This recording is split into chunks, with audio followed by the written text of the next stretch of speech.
हाय नमस्कार जोहार इंडिया। आज हमारा देश एक सोने की चिड़िया कहलाने वाला हमारा भारत आजादी का अमृत महोत्सव मना रहा है और आप सभी भारत माँ के सपूतों को 75वें स्वतंत्रता दिवस की ढेर सारी शुभकामनाएं। लेकिन क्या वाकई में हमारा देश आजाद है? क्या सही मायने में हमारे देश ने उस मुकाम को हासिल किया है जिस इरादे के साथ ये आजाद हुआ था? क्या हम डिजर्व करते हैं ये आजादी? कहीं व्यर्थ तो नहीं चला गया उन देशभक्त शहीदों की कुर्बानी? इन सभी मुद्दों पर बात करने के लिए आज हमारे बीच मौजूद है वरीय महासचिव भीम इंडियन आर्मी भारत एकता मिशन से मधुसूदन कुमार। आइए इनसे जुड़ते हैं।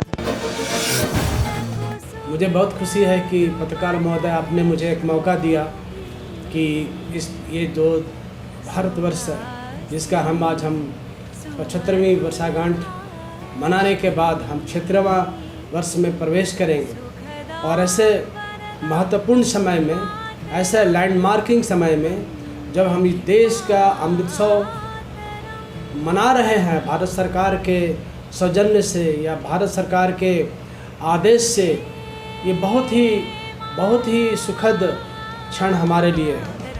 ये हमारे लिए ही नहीं है, ये समस्त भारत के जन जन के लिए है कि हम अपनी आज़ादी के 75वां वर्ष मना रहे हैं। आज़ादी के 75 वर्ष में इस देश को बनाने के लिए वीर शहीद जवानों को मैं नमन करता हूँ।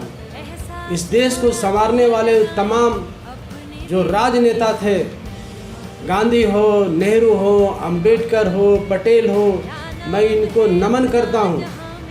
इस देश का जो संविधान है मैं उसको नमन करता हूँ।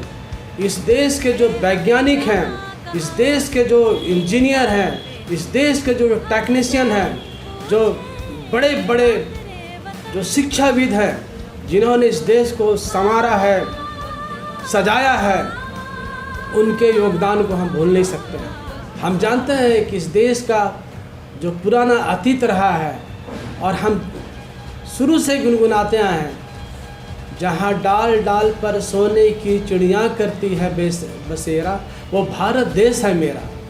तो जिस देश में हम आए हैं ये बलिदानियों का देश रहा है, ये तपस्वियों का देश रहा है, ये मनुष्यों का देश रहा है। और लेकिन इन तमाम चीज़ होने के बाद हमने देखा है कि हमारे राजनेताओं ने आज तक के शासनकाल में बड़े बड़े कीर्तिमान बनाए हैं।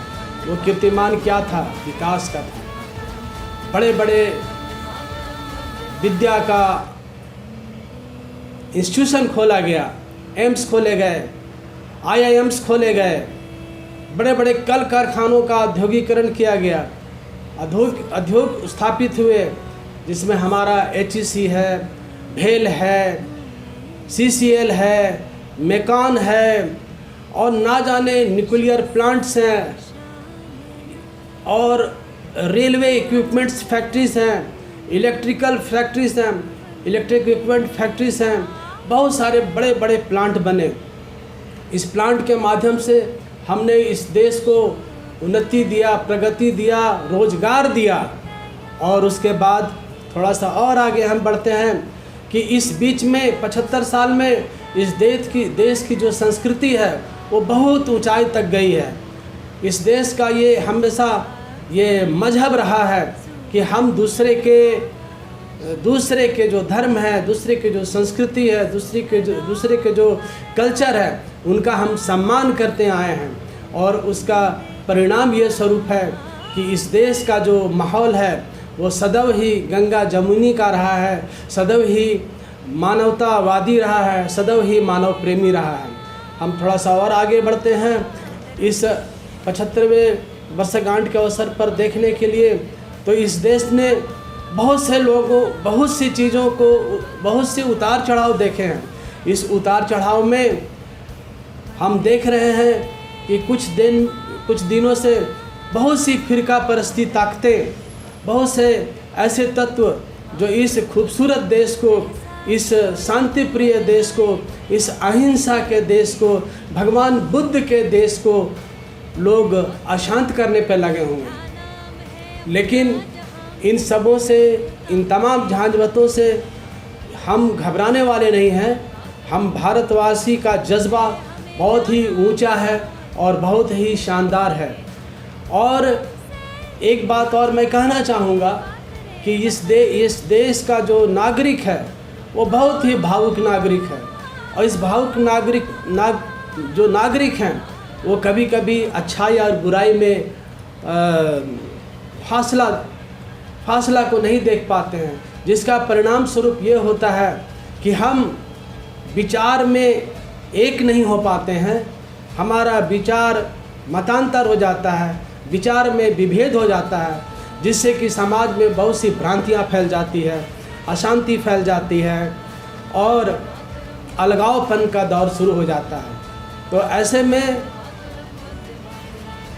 हमें समस्त भारतीयों को, समस्त नागरिकों को फिरका परस्त की ताकतों से बच के रहना होगा।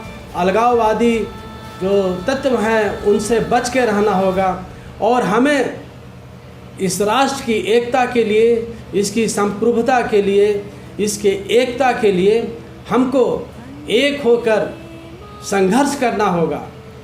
अभी भी मैं सुनता हूँ बहुत से राज्य में कुछ घटनाएं घटती रहती हैं, जिससे हृदय बहुत ही दुखी हो जाता है।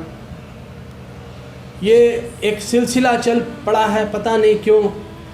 इन सब बातों पर भी हमको ध्यान देने की ज़रूरत है, ताकि हम अपने देश को अशांति से, दंगा से, अत्याचार से लोगों को बचा सकें, शोषण को हम रोक सकें।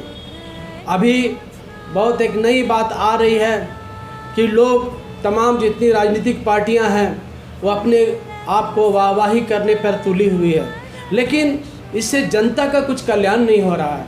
जनता का जो हाल है वो बेहाल सा होते जा रहा है।